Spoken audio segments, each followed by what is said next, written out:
Hey everybody, how you guys doing?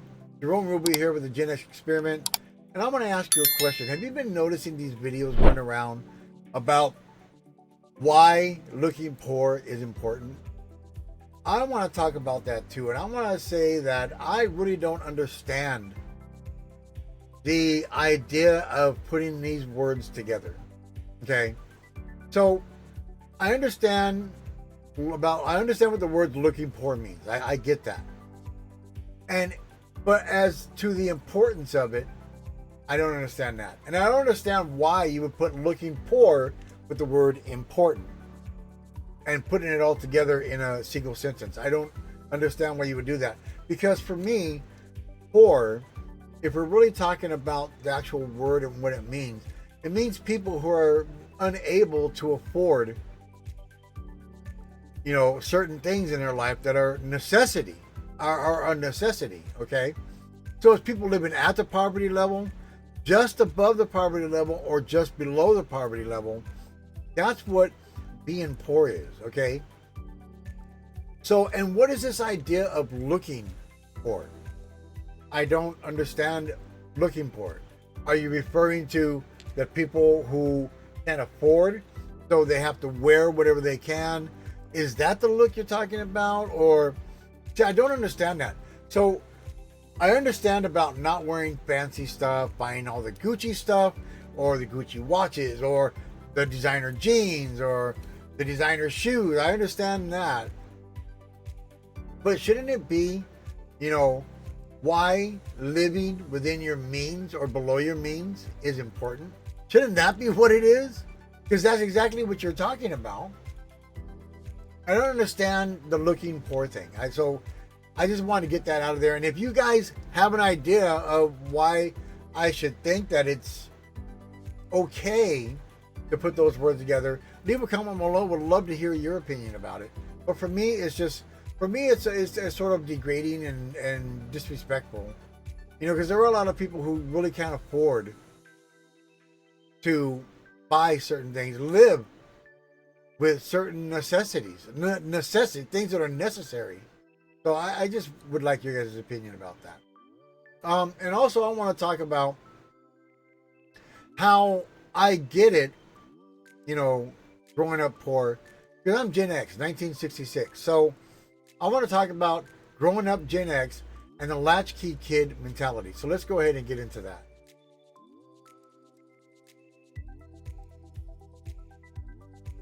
Okay, so growing up Gen X and the latchkey kid mentality. This is something that all us Gen Xers knew about. That's why we're called the latchkey kid. If you don't know what a latchkey kid is, it's when you would have something around your neck like this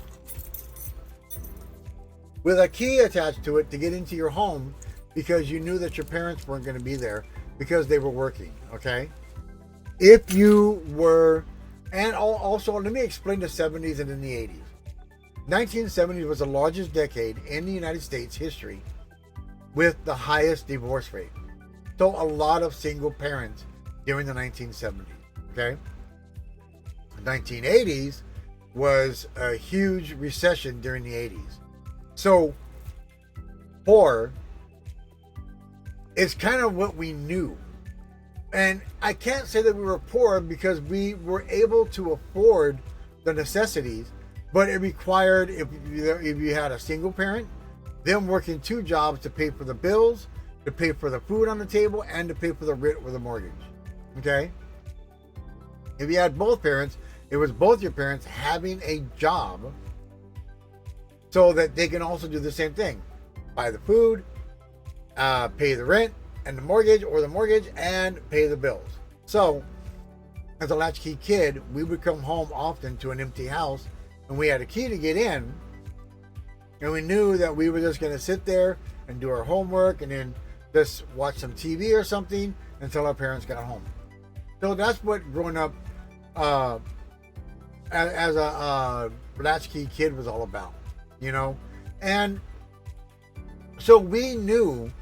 We lived like right at our means. I mean, if you know anything about the 70s and the 80s, the dollar value had dropped so low That's why your single parent had to work 2 jobs, or both your parents had to work at least one full-time job to be able to afford anything, because the value of the dollar was destroyed from the 70s to the 80s. Okay, it was like it was just so low, the value of that dollar. So things became very expensive at that time because the dollar had no value. So I grew up in a low income to lower middle income family and neighborhood. So when Santa Claus came for Christmas, sometimes we would get 1 or 2 presents from Santa Claus, and then 1 or 2 from our parents. And we were happy with it. We accepted it.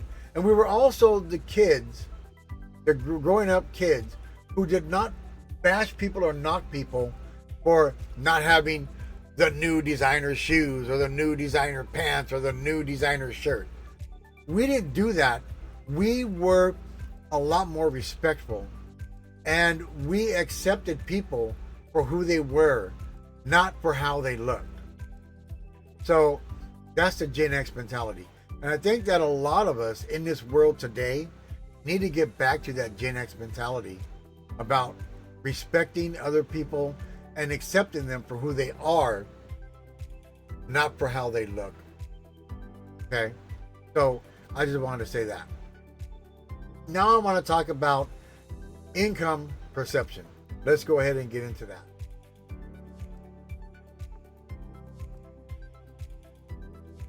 Okay, income perception and how it affects our economic psychology is very important. Perceived income is a person's subjective opinion of their income level. It's their subjective opinion of their own income level. It can reflect how someone views their socioeconomic status. Perceived income can impact how someone feels about their financial adequacy or inadequacy. Now, if you are doing just fine, then you're probably going to be okay, and you really shouldn't think about perceived income anyway. Okay? Income perception, perceived income or income perception. Because you're doing okay.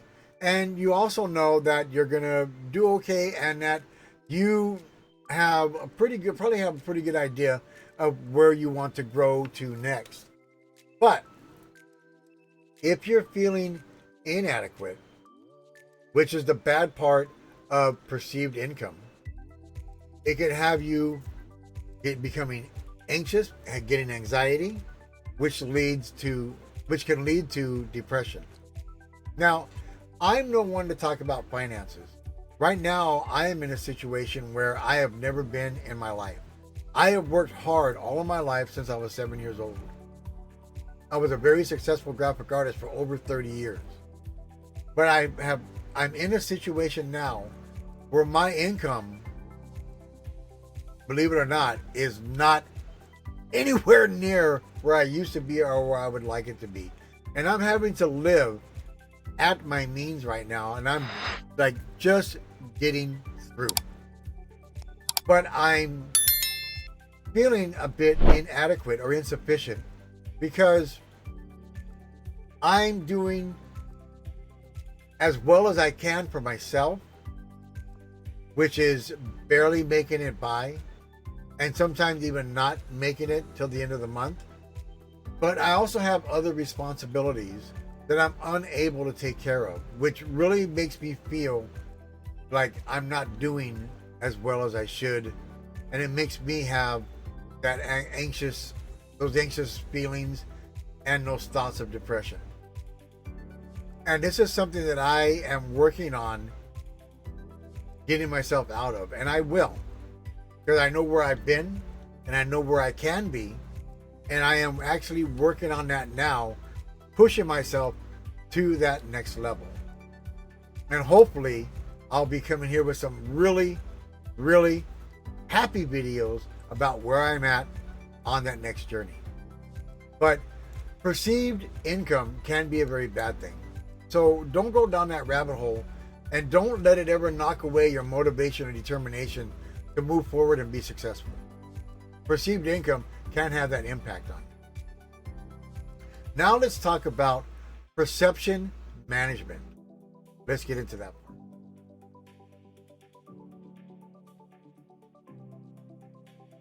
Okay, so the world of perception management, sometimes it's better to avoid being perceived as rich, some people say. Okay, I've never tried to be perceived as rich. Now, I have bought lavish things, not to impress anybody, but because I said I can afford it, I want it. Okay, and I would get it. But most of the time, I'm very proud to say that I am a very frugal shopper, and I'm proud to be one of those frugal shoppers. Let me tell you about the negative impact of perception management. Perception management, in one form, is a practice of influencing how people perceive others or themselves. You buy the Gucci, you buy the fancy designer jeans because you want people to go, oh wow, look at how well they're doing. They can afford all the expensive stuff. And you want them to look at you as if, you're trying to impress people. You want them to look as though you're doing well. Even though you've spent your last dollar on buying that Gucci shirt, and they don't know that. But you want to feel important, which never was a good thing. It's never a good thing to go out and try and impress people, because you don't need to. Because if you're not happy with yourself, of who you are, then no matter what you do in life to buy all these fancy things, it's never going to get you to that point, because you're always going to want the next newest thing, the next most expensive thing, and you'll never be satisfied with what you have or who you are. Okay? And we really shouldn't be basing our life on social status, financial status. We shouldn't be, basing our way of living on those things. We all do the best that we can, and as long as you're doing the best that you can and you're striving forward, awesome. But don't think you need to go out there and impress anybody, because it's not a good thing. And it also can lead to anxiety and depression. Okay? And if you're trying to impress people, to be a part of that social group, that social culture, or that financial status group, and you get rejected, that can be very detrimental to your mental well-being. So you really shouldn't try to go there to begin with. And it's a very, very bad thing. Okay? So I would say get away from that and, try and just be who you are, because you are a miracle in life, and other people should accept you for who you are and how you are, not for the amount of things you have stocked up in your house, not for the fancy car you drive or the fancy clothes you wear. They should accept you for who you are, because you're a good person. And that's all I want to say about that. Now, let's get into the importance of living within your means and not looking poor. What the hell is that about, man? I don't get it.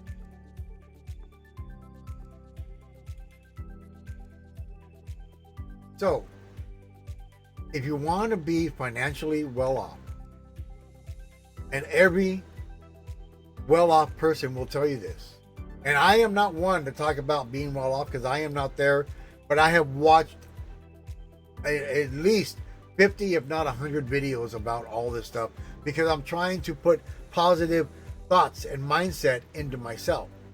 Okay? So, if you want to be, and I am no financial advisor, believe that at all. Okay?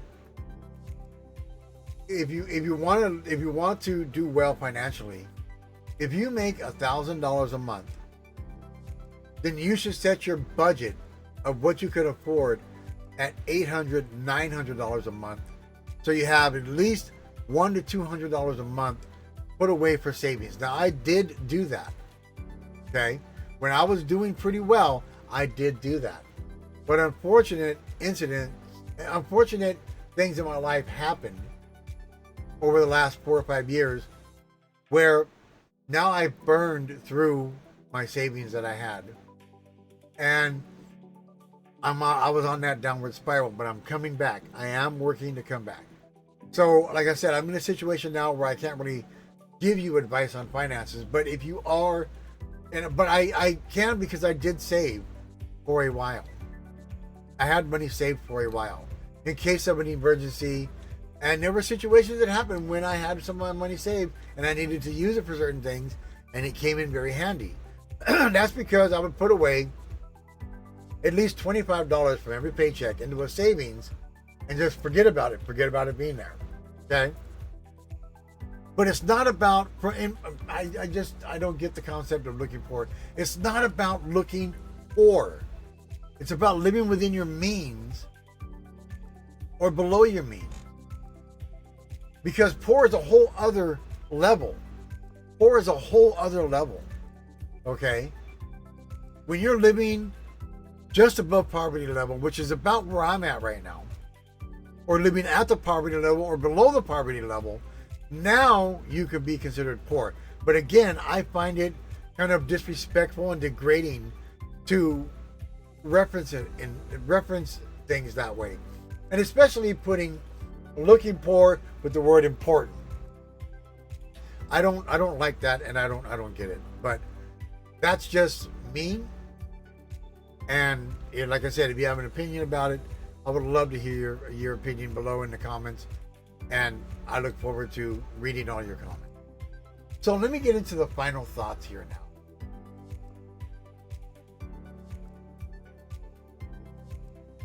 Final thought. Perceived income generally is not a good thing.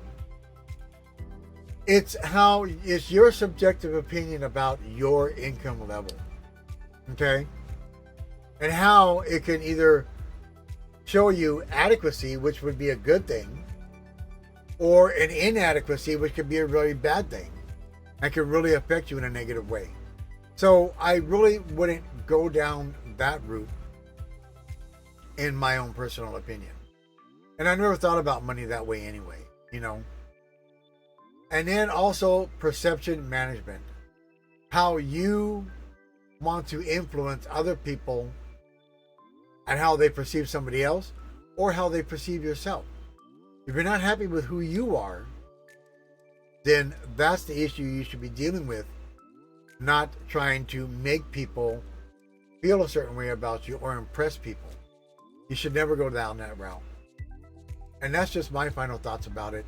And again, living within your means is probably the most important thing that I can tell you, or below your means, if you really want to save for the future, which is something that I did do in my past, and I had burned through it, but I'm trying to get back to where I was, at least, and I know that I can do it because I believe in myself, and I like who I am. I like me as a person, and that's the most important thing. Your happiness and your self-love. Love yourself because you deserve it, and accept who you are because you're an amazing person. Peace and Godspeed, everybody. I love you guys. I'll see you again in the next video. Leave a comment below on anything that I talked about today. I would love to hear your opinion, and I look forward to reading all your comments. Like and subscribe if you enjoy this content, and we'll see you again in the next video. Bye-bye.